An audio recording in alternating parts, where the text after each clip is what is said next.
அனைவருக்கும் அன்பு வணக்கம் நண்பர்களே. Welcome to Indian farmer Prabhu YouTube channel. நம்ம வெண்டைக்காய் சாகுபடி பண்ணியிருக்கோம், அதை பற்றி தான் இந்த வீடியோவில் பார்க்கலாம். நம்ம வெண்டைக்காய் சாகுபடியை பொறுத்த வரைக்கும் ஒரு புதிய மெத்தட்லாம். முதல்ல வெண்டைக்காயை பொறுத்த வரைக்கும் நம்ம அதுக்கு முன்னாடி ஒரு 10-15 ஆண்டுகளுக்கு முன்னாடி தரையில் விவசாயம் பண்ணோம்.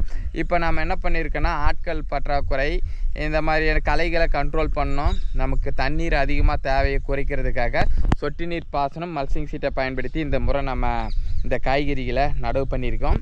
உண்மையிலே இந்த மாதிரி நடவு பண்ணும்போது 2-3 விஷயங்கள் நமக்கு சாதகமான விஷயமா இருக்குது. அதாவது என்னென்னாக்கா, விதைகளுடைய காஸ்ட்டை குறைவான அளவுக்கு பயன்படுத்த முடியுதுன்றதான் உண்மையான விஷயம். நம்ம இப்போ நடவு பண்ணியிருக்கோம் பார்த்தீங்களா, இது கரெக்டாக 50 சென்ட்டுகள் கொண்ட ஒரு தோட்டத்தை நடவு பண்ணியிருக்கோம். இந்த தோட்டத்துக்கு நம்ம விதைகள் பொறுத்த வரைக்கும் ஒரு 1/2 கிலோ விதைகளை பயன்படுத்தியிருக்கோம். இந்த 1/2 கிலோ விதைகள் 3800 ரூபாய் கிட்ட நம்ம காசுகள் செலவு பண்ணியிருக்கோன்றது தான் உண்மை யதார்த்தமான விஷயம்.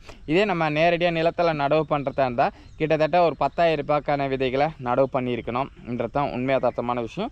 இந்த மாதிரி நடவு பண்ணுறோம்னா மல்சிங் சீட்டை பயன்படுத்தியிருக்கோம். மல்சிங் சீட்டை என்ன எதுக்கு பயன்படுத்துகிறோன்னா, களைகளை பொறுத்த வரைக்கும் வெண்டைக்காய் விவசாயத்தில் களைகளை கண்ட்ரோல் பண்ணுறதுக்கு தான் நமக்கு அதிகமான காசுகள் செலவாகுன்றது தான் உண்மையான விஷயம்.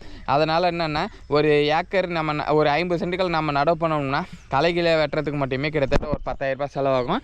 நீங்கள் பார்த்தீங்கன்னா, மல்சிங் சீட்டில் பயன்படுத்தி நம்ம மேட்டுப்பாத்தி அமைச்சு மல்சிங் சீட்டை பயன்படுத்தி சொட்டு நீர் பாசனத்தில் நடவு பண்ணியிருக்கின்றதுனால தண்ணீருடைய தேவையை குறைவாக பயன்படுத்த முடியுது. மழை பெய்யறதுனால களைகள் இடைப்பட்ட இடத்துல முளைச்சிருக்கு. ஆனால் இந்த களைகளை நம்மளால் பவர் வீடரை பயன்படுத்தி களைகளை அகற்ற முடியுதுன்றதுனால ஆட்களை பயன்படுத்தலை. இந்த தோட்டத்தை இது வரைக்கும் நம்ம ஒரே ஒரு ஆட்களை கூட பயன்படுத்தாமல் இன்றைக்கி முதல் அறுவடையை பண்ணியிருக்கோன்றது தான் உண்மையான விஷயம். ஏன்னா விவசாயத்தை பொறுத்த வரைக்கும் இன்றைக்கி ஆட்கள் பற்றாக்குறை, இதை சமாளித்தா மட்டும்தான் விவசாயத்தில் வெற்றி அடைய முடியுன்றது தான் உண்மையான விஷயம்.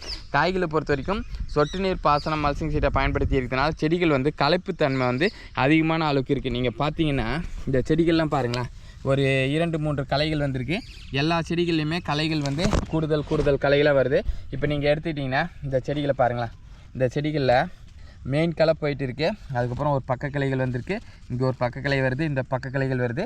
செடிகளை பொறுத்த வரைக்கும் அதிகமான அளவுக்கு இடைவெளியை கொடுத்துருக்கிறதுனால களைக்கும் தன்மை நம்ம செடிகளுக்கு இயல்பாகவே வந்துடுதுன்றதான் ஒரு அவசியம்.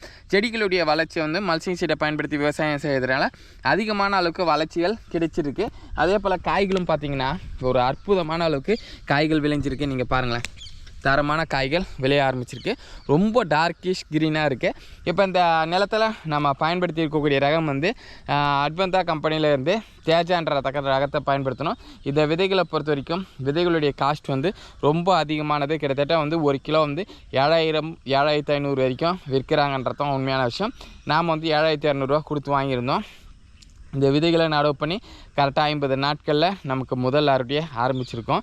விவசாயத்தை பொறுத்த வரைக்கும் இந்த மாதிரி நம்ம நடவு பண்ணும்போது ஆட்கள் கூட நமக்கு வரமாட்டேங்குது. அதே போல் நமக்கு எளிமையாக விவசாயத்தை செய்யணுன்னாக்கா இந்த மாதிரியான முறைகளை பயன்படுத்தி விவசாயம் செய்யுங்க. நம்ம மேட்டுப்பாத்தி அமைச்சிருக்கோம். மேட்டுப்பாத்தியில் மல்சிங் சீட், சொட்டு நீர் பாசனம் பயன்படுத்தி விவசாயம் பண்ணும்போது ரொம்ப எளிமையானதாக இருக்குது. இன்றைக்கி இந்த விவசாயத்தை பண்ணணுன்னா நமக்கு அதிகபட்சமான ஆட்கள் தேவை.